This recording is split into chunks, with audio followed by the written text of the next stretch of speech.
Dear friend, particularly the voters of the Boleyn constituency, but everybody in the world, it's important to understand how badly the politicians of the world and the so-called experts have exaggerated the magnitude of the COVID pandemic.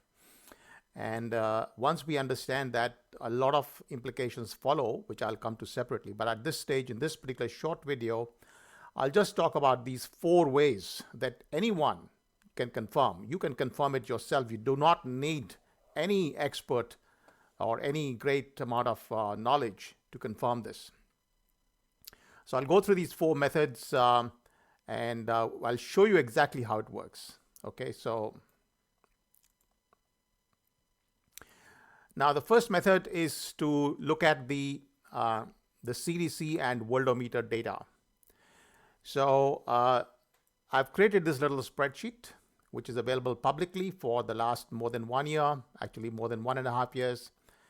And what this spreadsheet does, it sort of shows, and I'll reduce the size of the font so you can see the whole thing. It shows that in 1918, there were 50 million deaths from Spanish flu. And this, by the way, is a lower end estimate from the CDC. All the data, by the way, which is relevant for this is recorded here. All the data coming from the CDC website itself. So, you know, the CDC says the pandemic was at least 550 million worldwide. Okay, so I've taken the data and I've cited the original sources, so you can check it out yourself. All the sources for every single piece of information here are cited in this particular place. So we had 50 million deaths, and then the world population was 1800 million. You can check it out from Google. It's a very straightforward calculation, 1800 million or 1.8 billion. And then if it was today's population, we would have 220 million roughly deaths. For the Asian flu in 1957, we had 1.75 million deaths, and then we had a world population of 2.8 million. And if it was today's population, we would have 4.8 million deaths, which is pretty close to what they say, you know, that COVID has had. But I'll come to that separately. But right now, let's assume that all the reported deaths are correct. Hong Kong flu, 1969, 1 million deaths reported. That's equal to 2.18 million deaths today. COVID deaths for the last 3 years combined, 2.5 years, it's 6.3. That I think is 6. This was 27th of May. I don't know to update right now. You can check it out yourself. It's about 6.5 million. And that's the actual number. So you're comparing 6.3 or 6.5 million with 220. Okay. So here is the chart. You can create a chart automatically on Google, on spreadsheets or whatever. And you can see clearly that the Spanish flu is like a massive multi-story building compared to a little small house, which is the COVID pandemic. So this is the first way you can check it yourself. And this is about 35 times. So you can calculate this is about 30 to 35 times smaller than the Spanish flu.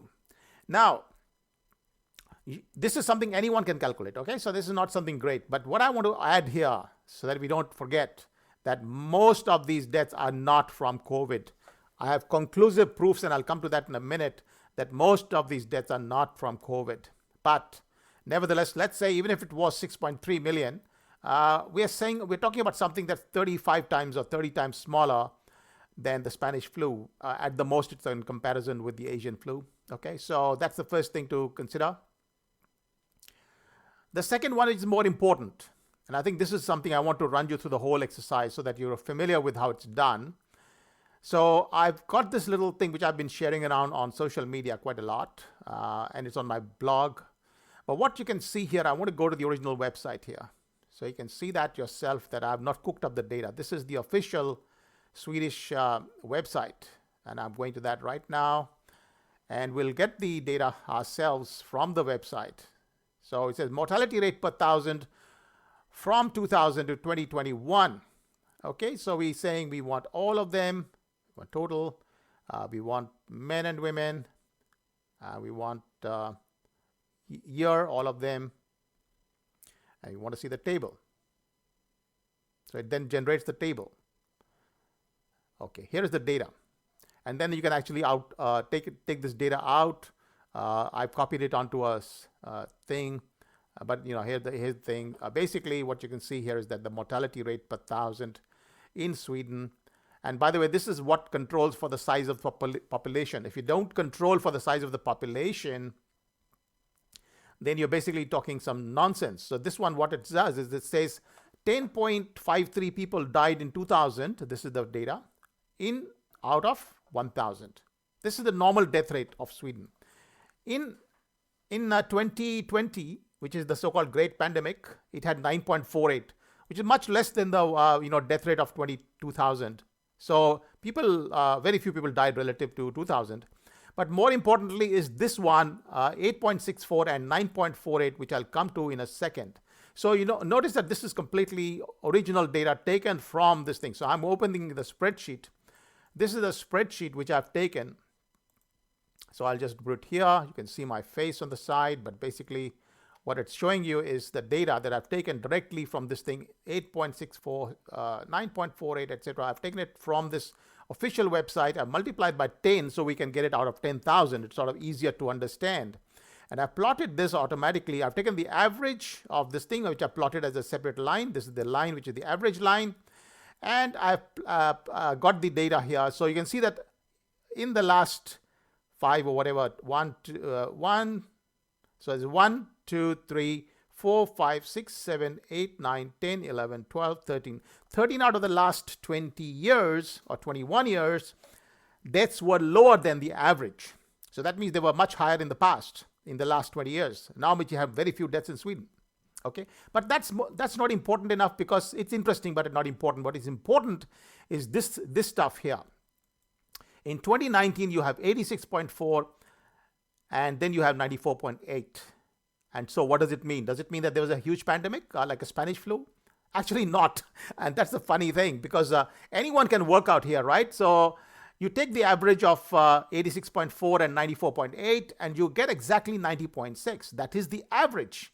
The average of this particular, 2019 and 2020 is the same as that of 2018. So what's going on? We actually have a very strong, what is called dry Tinder effect happening in Sweden. And I explain this now back to this little thing that I had opened up here.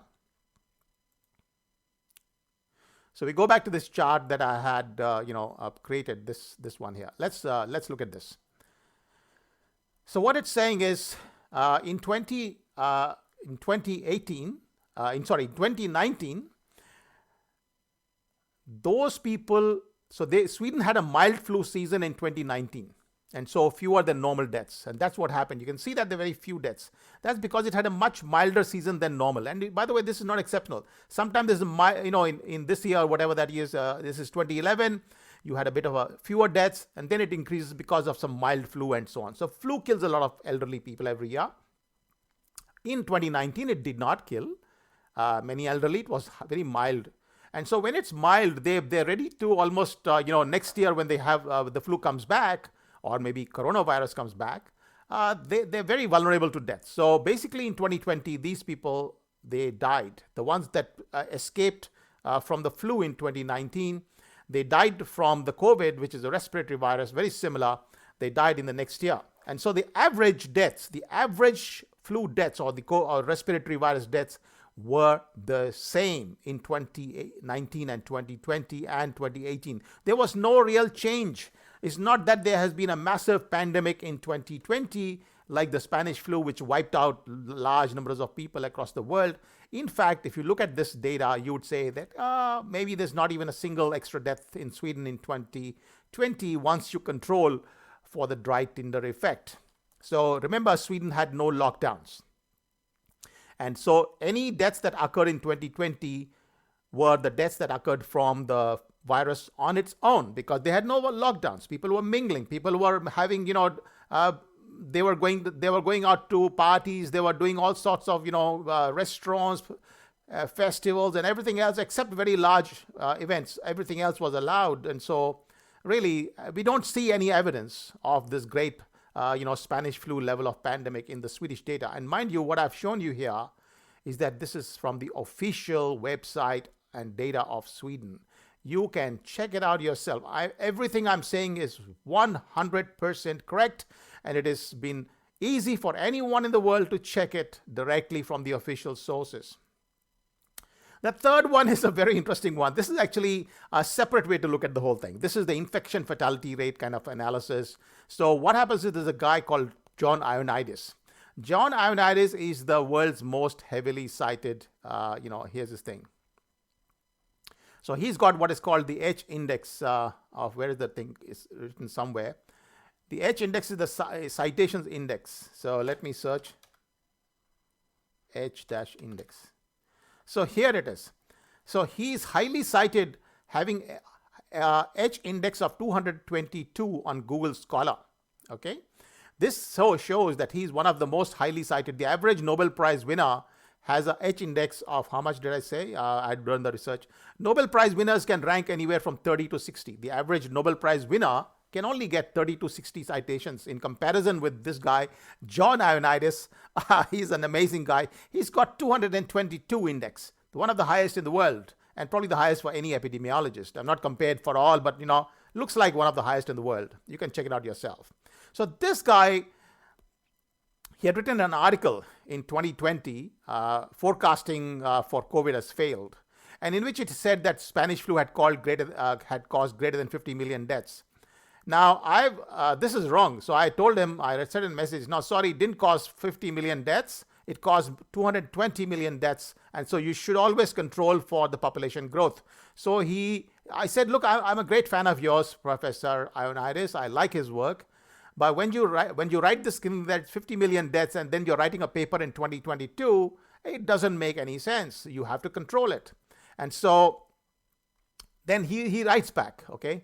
So here's a screenshot of his email. I've removed the little things because there are a lot of other world famous epidemiologists whom I had copied into this email, and he responded to all of them, by the way, and all of them got the information that I'm absolutely correct.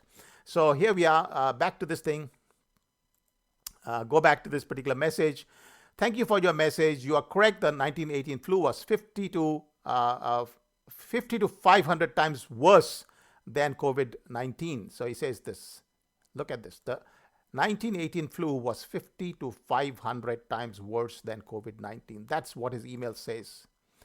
You are correct. The flu was 50 to 500 times worse. This is his email, okay? And then he sends an article. He sent me an article to read. And so there, I read that. I mean, I can sort of, you can go into that thing and have a look yourself. I'm just opening it for you. So there's nothing fraud going on here. This is something March 2022 article. You can download the PDF. It's all available. Anyone can do that. What I'm doing is not magic and not rocket science. And so basically, I think this is the table number 2. So relative magnitude, basically saying is up to 1,000 times larger. And so he does some calculations in comparison with the seasonal flu. So he says it could be anywhere from 1.5 here and up to 1,000. So he makes an estimate of it could be anywhere up to 500 times smaller than the Spanish flu. And so you see that in Sweden, we cannot even identify any pandemic. And nobody in his right mind can identify any pandemic in Sweden from the mortality data. From the paper of John Ioannidis, we know that this is almost like we really have nothing to observe here effectively. And then we are looking at, so here's the table, etc. And so I made this little thing and, SCOMO, the liar, SCAMO, the liar, etc. Anyway, the fourth thing, I'm just citing you official and the world's best information. So here is the other information. Look at the, go to the UK Parliament website. This is the one which I was cited in 2021, July. Somebody asked a conservative guy, Steve Baker, member of Parliament. He asked the Secretary of State, etc., for social health and social care, what is the department's most recent estimate of the COVID infection fatality rate? And as of 15 July, the modeling group said that the overall infection fatality rate is approximately 0.096%. And mind you, this is the latest data after 1.5 years of the pandemic. This is not the initial one. Initially, they had higher estimates. Okay, so this data is after 1.5 years, and in fact, probably much lower now. And by the way, 0.096%, which you can see here, is 0.1%. And 0.1% is exactly the infection fatality rate of the seasonal flu. So after 1.5 years, the official data from the UK government is that this thing is like like a seasonal flu. You can't see this thing at all in the Swedish data. There's no evidence that there's any pandemic. John Ioannidis says this is up to 500 times less lethal than the Spanish flu. And Swedish data I just showed you, etc., etc. So and the UK data here says it's like the seasonal flu. So tell me, guys, how hard was it to check this information? Anyone can check it, right? And so once you check it, I have made this great challenge. I put out $11,000 for Dana Andrews, Matthew Guy, or anybody in the world really who's a leader, political leader. Prove to me that what I'm saying is a lie. And guys, I'll give you $10,000, $11,000. I said, in June, I put it out. I put out my challenge as $11,000. I can increase it, and I will probably increase it. But you can see here what's going on. That the lies, the web of lies that we've been told is so obviously blatant. Anyone with the slightest, curiosity can find that you've been lied to. And so what happens when you've been lied to is you need to fix it. So that's what I was hoping that people will fix. And now that didn't happen. So what happens? So I wrote this book, right? So you remember, some of you might remember, I wrote this book. And so, here's a book which, etc., etc. I won't go into details. So this is available on what is this, Amazon and many other places, etc. So, the fact that I've been talking about this, writing articles, so many articles I've written, it started with a Fin Review article, which is this one in September, saying that, this is definitely not in the zone. I said here the Spanish flu killed at least 50 million people worldwide. And so it should have killed at least 210 million people today. I was being conservative. And it is only 0.9 million so far compared with 60 million who die ordinarily each year. So tell me, where the hell is where's the great pandemic? And so I wrote this, by the way, in the Fin Review when resigning, September 16, 2020. I've been talking about this in my book and my articles, but, it looked like nobody wants to, they feel good when they are hysterical, I suppose. They feel great that they're facing the world's biggest challenge ever, or their, lifetime's biggest challenge. Matthew Guy said the biggest thing in our lifetime. I'm sorry, it's not. It's definitely invisible effectively. So tell me, what should be done? I think we should get rid of these politicians who have lied to us. We should punish everybody who has, caused the lockdowns and other policies. And I won't go to lock down the fact that they were copied from China, etc. That's a separate issue. But right now, I just want to please consider that there is no evidence that there has been any major pandemic in the last 2.5 years. And there's all sort of questions that people can ask me. You're most welcome to ask me. I'll respond. What about the USA, etc. And I'll come to that separately. We've seen strong evidence that lockdowns have increased COVID deaths. And they also particularly increased in the USA, where they increased obesity, and obesity is a chronic, comorbidity for COVID. And so once you are made fatter, in fact, people gained so many 7 or 8 kilos of weight in the USA per person on average among the elderly. And so once you gain so much weight, you cross that point when if you get the COVID, then you actually die. So we have strong evidence coming out, and I'm writing a paper right now, which I'll publish hopefully soon, which proves this point that COVID deaths increase from the lockdowns.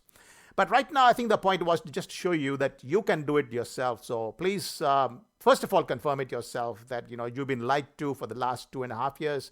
People like me have been sitting on the side, screaming around, saying you're being lied. This is not a big deal. This is being, grossly exaggerated. And yet, unfortunately, most people don't want to pay attention. I hope that this will be heard by at least some people. And with that, I end this little short talk. Thank you.